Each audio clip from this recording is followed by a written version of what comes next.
세 차례에 걸쳐서 선교 사역을 감당하게 되는데, 오늘 본문에 나오는 마게도냐 지역의 빌립보 성에서 거의 제 두 번째 선교 여행에 오늘 이 빌립보 성을 들리게 됩니다.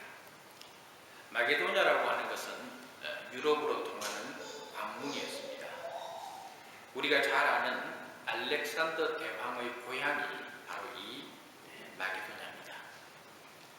마게도냐 지역에 몇 개의 중요한 도시들이 성경에 나오는데, 베레아라고 하는 도시, 또 데살로니카라는 도시, 그리고 오늘 본문에 나오는 빌립보라고 하는 도시, 마게도냐의 대표적인 중요한 도시들이었고, 그 도시들 가운데에서 첫 번째 중요한 성이 오늘 제2차 선교 여행을 하던 사도 바울이 들렀던 빌립보 성이었습니다.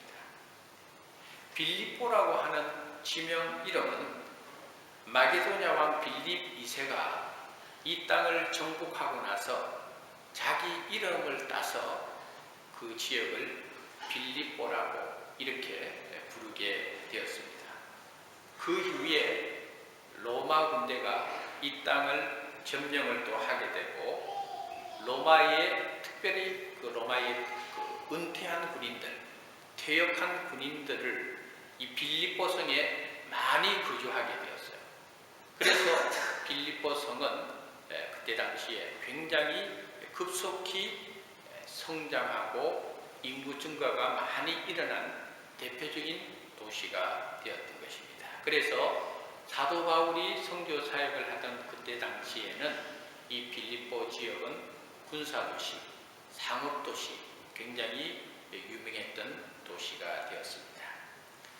바울은 실라와 디모데와 그리고 의사 누가를 대동해서 바로 이곳 빌립보 성에 복음을 전하러 갔고, 오늘 본문의 사건은 바로 그때의 상황을 다루고 있는 것입니다.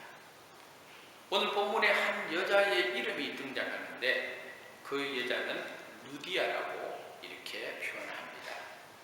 그런데 루디아라고 하는 이름은 당시 로마 사회에서 굉장히 흔한 이름이었다고 말합니다. 또 다른 성서학자들은 루디아가 개인의 이름인 고유명사가 아니고, 당시에 그 주변에 있던 루디아라고 하는 지역이 있었는데, 그 지역에서 온 여자라는 뜻에서 루디아라고 이렇게 표현했다고도 보는 성서학자들도 있습니다. 그러나 저는 오늘 이 시간에 루디아를 한 개인의 이름으로 규정하면서 오늘 설교를 여러분들에게 하려고 합니다. 루디아라고 하는 이 여인은 빌립보 성에서 복음을 전하던 사도 바울의 일행을 만나게 되었고, 바울의 설교를 듣는 가운데에서 유럽에서 최초로 유대교에서 기독교로 개종하는 특별한 은혜를 누리게 되었습니다. 그리고 그의 온 가족이 오늘 본문 15절에 나와 있는 대로 세례를 받고, 그 다음에 사도 바울의 일행을 자신의 집에 강권적으로 초대해서 그 집에 머물도록 하면서 빌립보 교회가 시작되는 그런 놀랄만한 일에 쓰임을 받게 되는 것을 볼 수가 있습니다. 그래서 빌립보 교회가 어떻게 시작되었느냐는 첫 출발점이 오늘 이 본문의 사건에 기록되고 있는 것을 볼 수가 있어요. 예전에는 한국교회에서 목사님이 한 가정에 간다 할 때 정말 그 온 가족이 목사님이 오신다 하면은 준비를 했어요. 아주 또 마음을 열고 기쁜 마음으로 준비를 했어요. 이 시대가 요즘은 아주 이렇게 복잡해지고 개인의 생활이 바빠지고 그랬는지는 몰라도 요즘은 목사가 오는 것을 별로 안 좋아해요. 중앙교회 교인들도 가만 보면은 1년에 한 번 제가 여러분 집에 갈까 말까 할 정도로 뭐 오라 해야 가지 뭐 제가 안 그래요 여러분? 목사님 한 번 오세요 소리도 안 하고 예, 목사님 우리 한번 신방 받겠습니다 소리도 안 하고. 예, 근데 여러분 웃지만은요, 여러분 영적으로는 그 별로 좋은 거 아니에요. 오늘 본문에 보세요. 루디아가 하나님의 큰 은혜를 누리고 나니까 사도 바울의 일행을 자기 집으로 강권하여 우리 집에 와 있어야 됩니다. 그 낯선 땅에 가서 나그네로 살아가는 사도 바울의 입장에서 보면은 참 그 앞길이 망망한데, 그런데 이 루디아라고 하는 이 여인이 자기 집을 오픈을 하는 거예요. 그리고 바울과 디모데와 실라와 누가를 자기 집에 머물게 함으로써 거기에서 가정교회가 출발이 되고, 그 가정교회가 훗날 빌립보 교회가 되는 거예요. 그래서 여러분 생활 속에서 그래도 1년에 한 번 정도는 목회자를 여러분 가정에 좀 초대해서 목사님 우리 집에 와서 한번 예배 드려 주십시오. 목사님 저희 집에 와서 한번 기도해 주십시오. 이런 문제가 있습니다 하고, 여러분 목회자하고의 그 릴레이션십이 사실은 여러분 신앙생활에 중요한 것입니다.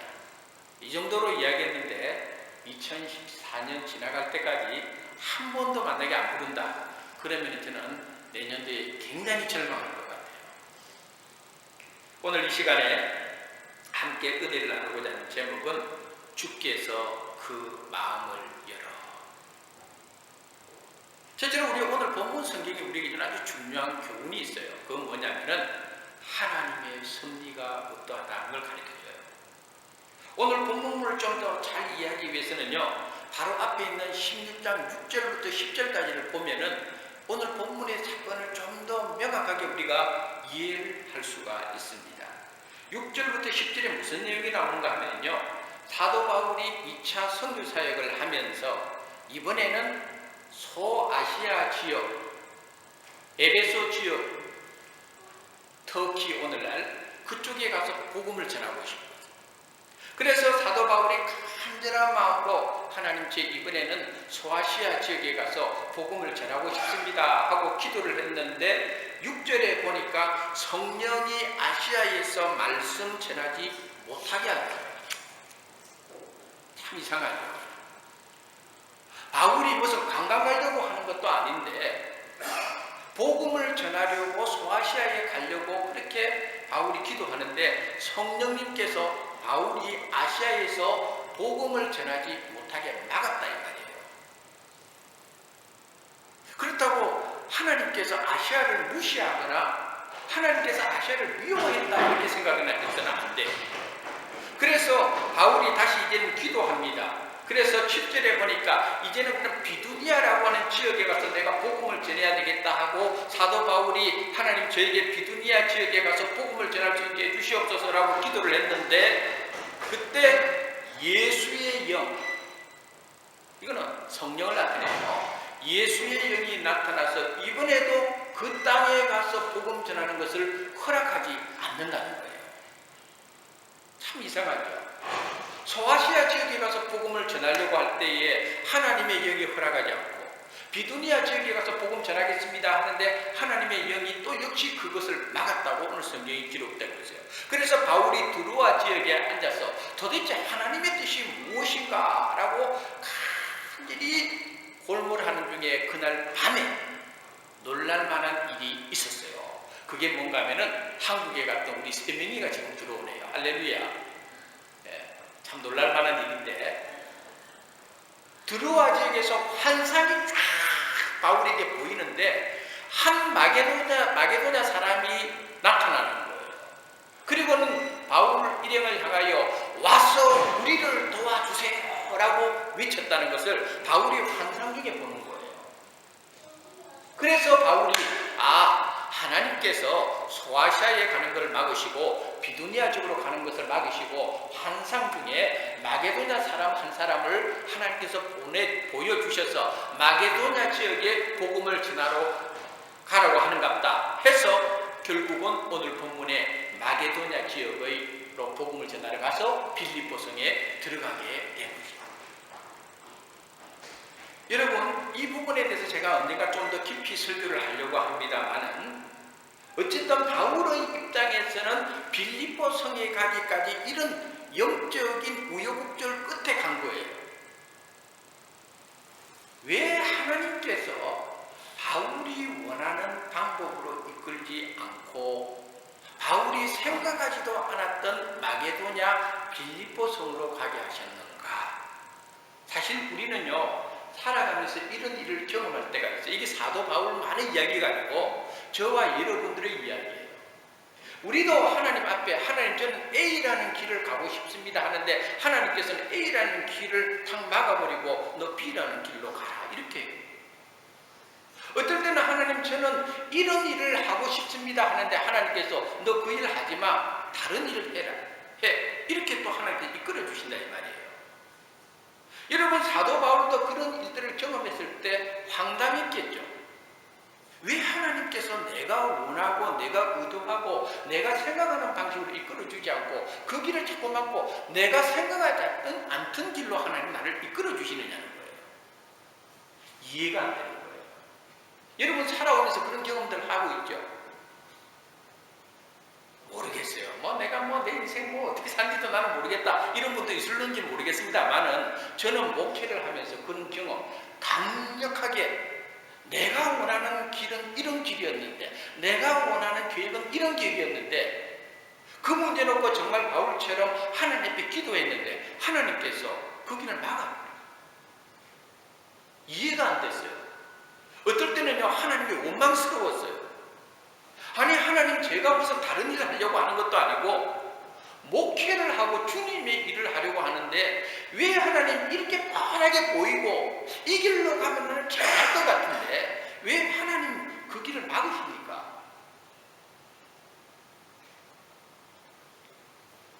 하나님이 정말 야속한 분이라고 느낄 때가 살아오면서 목회하면서 그런 경우를 경험했던 적이 저는 여러 번 있었어요. 그런데 지나고 나니까 뒤돌아보면은 하나님께서 그때 그 길을 막으셨던 이유가 있었구나. 하나님께서 그때 그 길을 허락하지 않았던 이유가 있었구나. 그게 바로 하나님의 섭리였구나.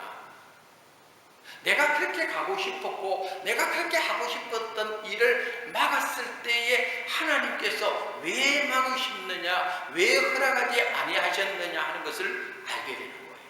지나고 나니까. 그게 뭐냐? 나를 향한 하나님의 주권적 섭리가 있었다는 거예요. 여러분들을 향한 하나님의 주권적 섭리가 있다 이 말이에요. 사도 바울과 그의 선교팀을 향한 하나님의 주권적 섭리가 있었다 이 말이에요.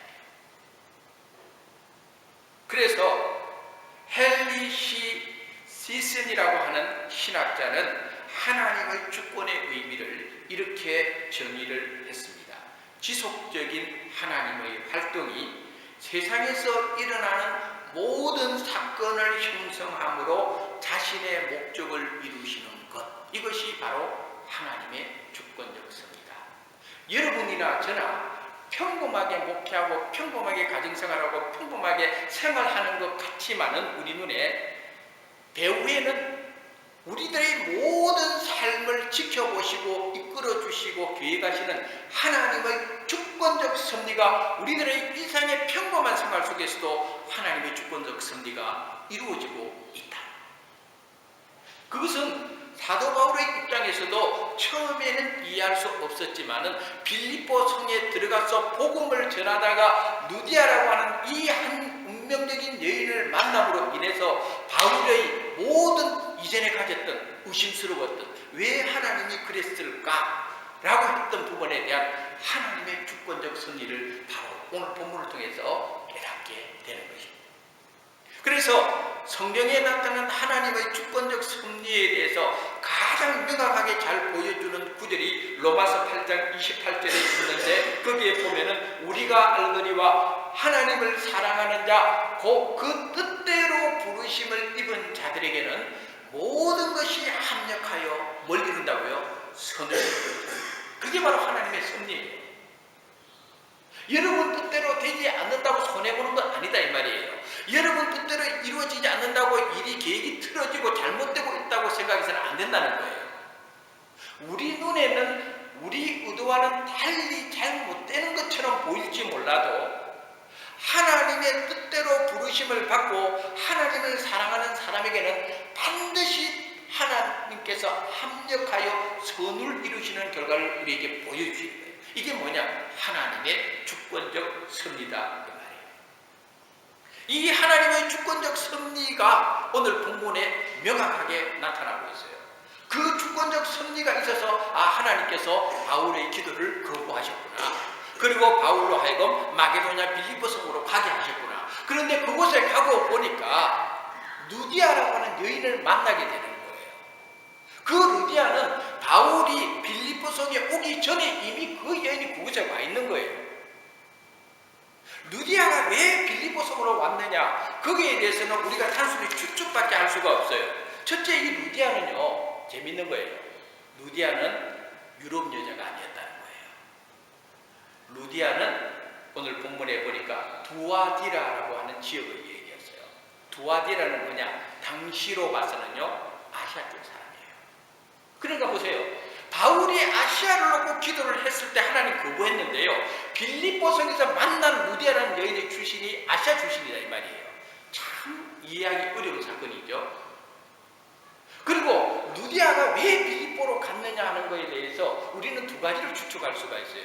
하나는 오늘 본문에 보니까 루디아는 그때 당시에 비즈니스 우먼이었어요. 자주장사였어요. 자두장사가 아니고 다시 말해서 당시에 이 자주색 옷감 장사였다는 거예요.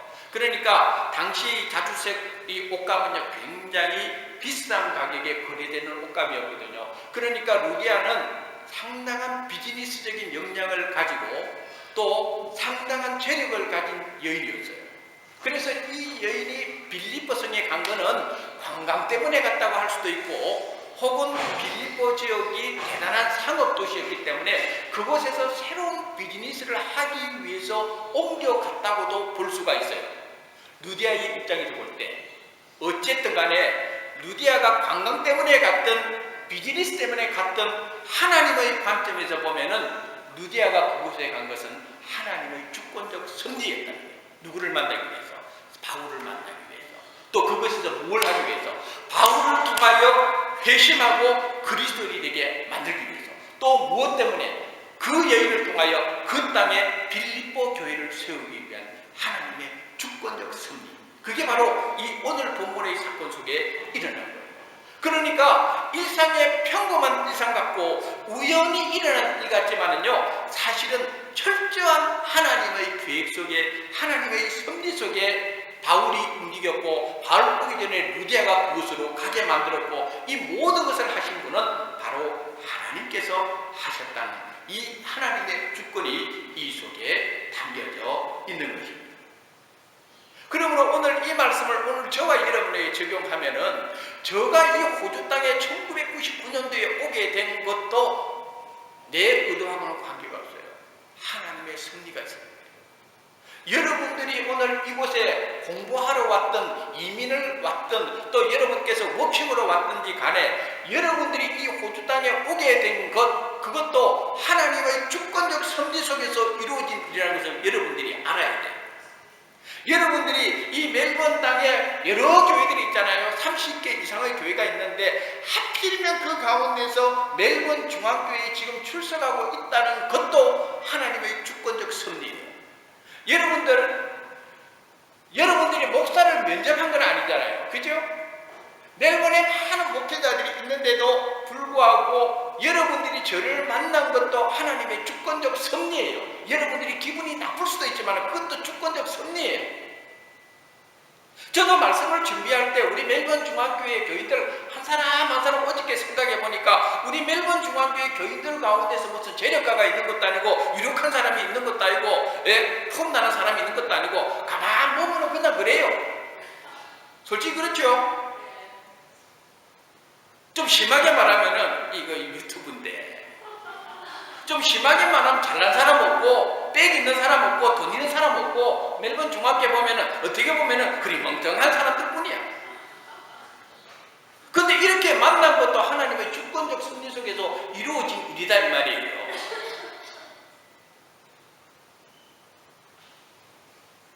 하나님은요, 사도 바울과 누디아를 루디아를 이끌어 주신 것처럼 당신의 특별한 주권적 섭리 속에 저와 여러분을 인도해 주시고 만나게 하시고 당신의 은혜의 사역 속에 우리를 불러주신다 하는 것을 오늘 말씀을 통해서 깨달을 수 있는 첫 번째 진리입니다. 두 번째는 뭐냐? 오늘 본문은 복음만이 살 길이라는 걸 가르쳐줘요. 복음만이 살 길이다. 사도 바울이 빌립보 성에 들어가서 복음을 전할 장소를 물색했어요. 대개 유대인들은 어느 지역에 가든지 뭐부터 짓느냐면요, 회당부터 지어요. 우리 교회에도 유대인 회당이 있죠. 여러분 아는 사람 있는지 모르지만은 유대인 회당이 있어요. 그래서 유대인들은 어느 곳에 있든지 간에 회당을 짓고 그 회당에서 모여가지고 안식일을 지키고 하나님 앞에 예배를 드립니다. 그런데 빌립보 성에서는 회당이 아마 없었던 것 같아요. 그래서 당시에 유대인들은 회당이 없을 때는 조용한 장소로 나갑니다. 그래서 강가에 나가든지 또는 한적한 곳으로 가든지 해서 그곳에 모여가지고 하나님께 예배드리는 그런 관습이 있었는데 바울과 그 일행이 강가로 나가보니까 일단은 여자들이 그곳에 모여 있었던 것을 발견해요. 거기에 그 여인들 가운데서 루디아도 있었어요. 그래서 바울이 잘됐다, 저기에서 복음을 전해야 되겠다 하고 바울이 그 여인들에게 가서 예수 그리스도의 복음을 그들에게 전하게 되었다는 것을 말해줘요. 그런데 오늘 본문 앞에 10절에 보면은 이런 내용이 있어요. 바울이 빌립보에 가기 전에 드로아에서 환상을 봤을 때 누가가 이것을 기록해요. 바울이 그 환상을 보았을 때 우리가 곧 마게도냐로 떠나기를 힘쓰니 이는 하나님이 저 사람들에게 복음을 전하라고 우리를 부르신 줄로 인정합니다라 하는 말씀이 있어요. 그러니까 이 사람들에게 복음을 전해야 되겠다. 그래서 바울은 드로아에서 본 그 환상 따라 그 강가에 있는 여자들에게 복음을 전했어요. 그래서 여러분 여기에서 루디아라는 여인이 크게 회심하지요. 그리고 실제적으로 바울이 선교지에서 세운 교회들이 있는데요. 유독 빌립보 교회는요, 여자들이 많아요. 여자들이 많아요. 그러니까 아마도 이때 강가에서 바울과 만났던 이 여인들이 크리스찬이 되었든지 혹은 루디아를 통하여 개종한 많은 여성들이 빌립보 교회의 일꾼이 되었든지 간에 빌립보서를 읽어보면은요, 빌립보 교회는 다른 지역 교회보다 특히 여성들의 영적인 파워가 강했다 하는 것을 보여주고 있어요. 어쨌든 바울은 그곳에서 복음을 전했는데 복음의 핵심은 뭐냐? 예수 그리스도를 그들에게 전거했다는 거예요. 루디아는 하나님을 아는 사람이었어요. 하나님을 섬긴다고 했지만 루디아에게 결정적으로 없는 것은 뭡니까? 예수 그리스도를 몰랐다는 거예요. 그래서 바울의 설교를 통해서 루디아는 예수 그리스도를 만나게 되었다는 거예요. 사도 바울도 사도행전 6장에서 사도 바울도 다메섹에서 회심하기 전에 예수님을 몰랐잖아요.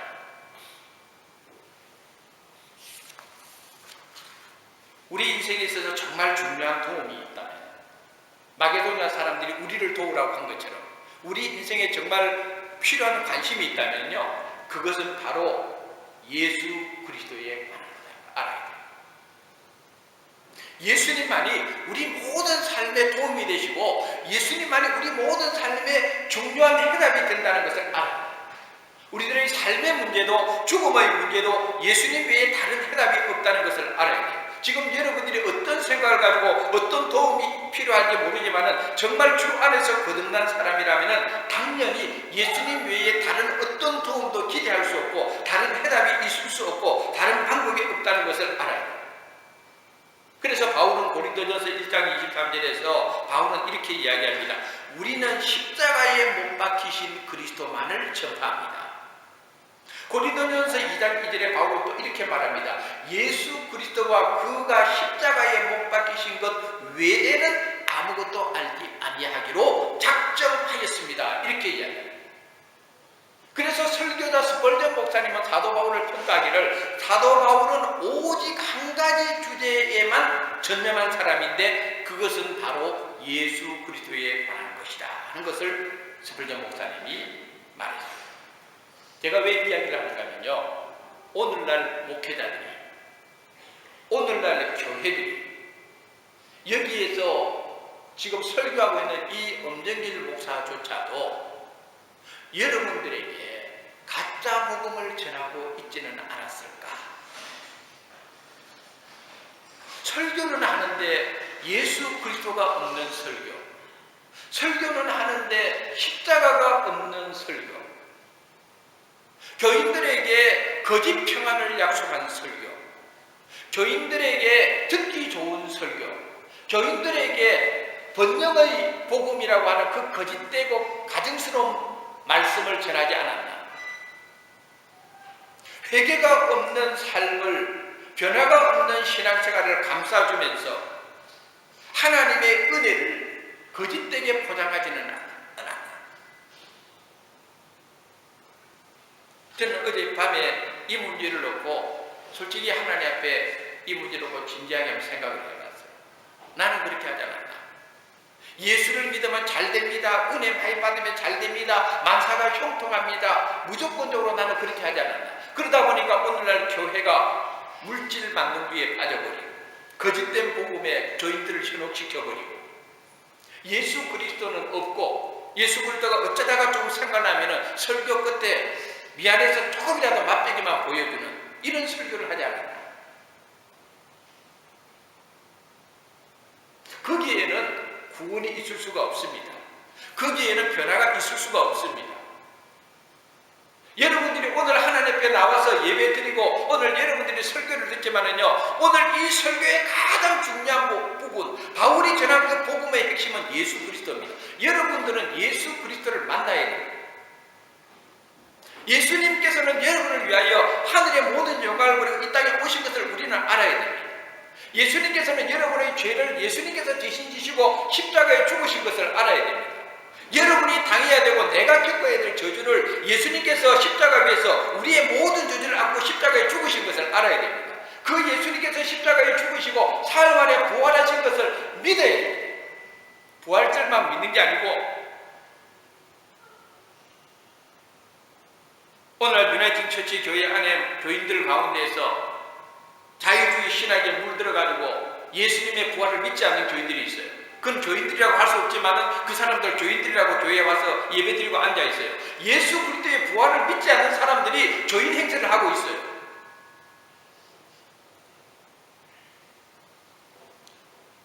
제가 3주 전에 골드코스트에 KNC 모임이 있어가지고 골드코스트에 갔는데 그 골드코스트에서 모임 장소가 유나이팅 처치 교회를 빌렸어요.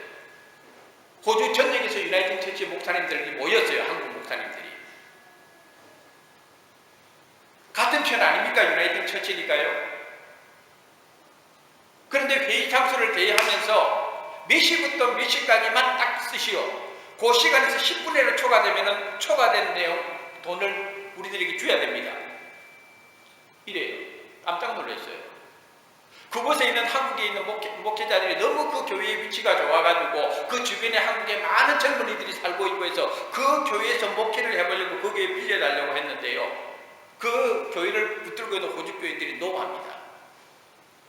알고 보니까요, 그 사람들이요, 그 교회가 너무 좋은 곳에 위치하니까요, 목회를 하는 것보다는 다른 데 막 이렇게 임대를 해줘가지고 임대 수입을 높이려고. 알고 보니까 그 교인들은요, 크리스찬들이 아니었어요.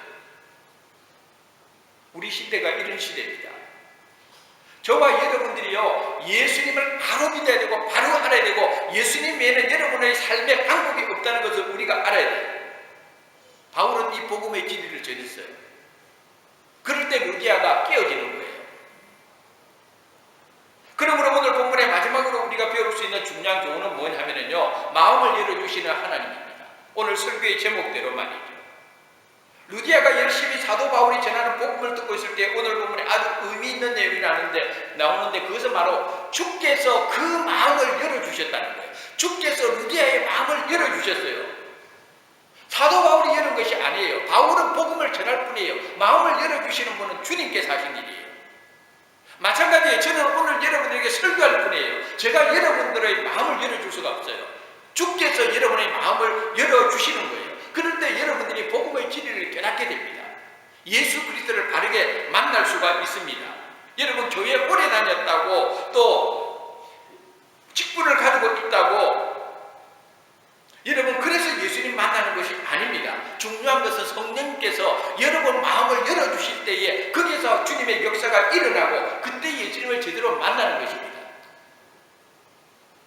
루디아가 사도 바울을 몇 번 계속 만났습니까? 루디아가 바울의 설교를 여러 번 들었습니까? 루디아가 바울과 1년, 2년 교제를 나눴습니까? 아니에요. 단 한 번 안에 끝나버린 거예요. 주께서 그 마음을 열어주시면은요, 이런 역사가 일어나는 거예요. 저도 신학대학에서 강의를 하고 학생들을 가르치고 있습니다만은요, 성경의 깊은 진리는요, 신학 박사라고 해서 아는 게 아니에요. 성경의 깊은 진리는 성령님께서 그 마음을 열어주시는 사람에게는요, 신학 박사가 감당할 수 없는 하나님의 깊은 뜻을 깨닫게 돼요. 주께서 마음을 열어준 사람에게는요, 확신이 있어요. 흔들리지가 않아요. 주께서 그 마음을 열어준 사람은요, 온전한 헌신을 할 수가 있어요. 왜? 주께서 공급하시는 힘과 능력을 하기 때문에. 저는 우리 교회에서 정말 주께서 그 마음을 열어주는 성도들이 많아지기를 주님의 이름으로 축원합니다. 주님께서 여러분의 마음을 열어줘야 돼요. 엠마오로 가는 두 제자가 예수님께서 그들과 함께 동행하면서 그들의 마음을 열어주셨을 때에 그들은 성경의 진리를 깨닫게 되는 거예요. 그래서 오늘 설교의 제목이 주께서 그 마음을 열어입니다. 우리가 말씀을 읽을 때, 말씀을 들을 때 여러분들은 어떤 생각을 합니까? 여러분들이 집에 앉아서 큐티할 때 여러분들은 어떤 기대를 가지고 있습니까?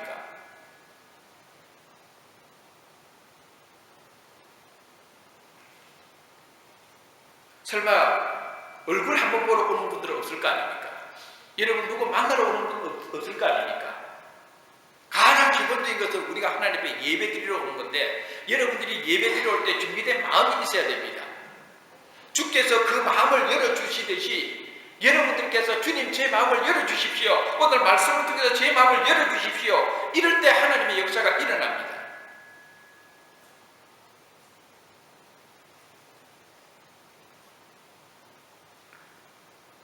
오늘 말씀의 결론입니다. 루디아는 복음을 받아들인 후 빌립보 교회를 세우는 초석이 되었고, 이는 유럽을 복음화하는 데 중요한 역할을 감당하게 되었습니다. 사도 바울이 선교 사역을 함에 있어서 많은 교회들을 세웠는데, 바울의 서신서들을 보면요, 바울이 이 빌립보 교회만큼 깊이 생각했던 교회도 드물었어요. 심지어는 바울은 항상 자비랑 선교를 했잖아요. 어느 곳에 가든지. 그런데 바울은요, 빌립보 교회 교인들이 보내는 선교 헌금은 받았어요. 그 정도로 바울은 빌립보 교회를 깊이 신뢰했고 성도들과 깊은 영적인 교감을 나누었던 것을 볼 수가 있습니다.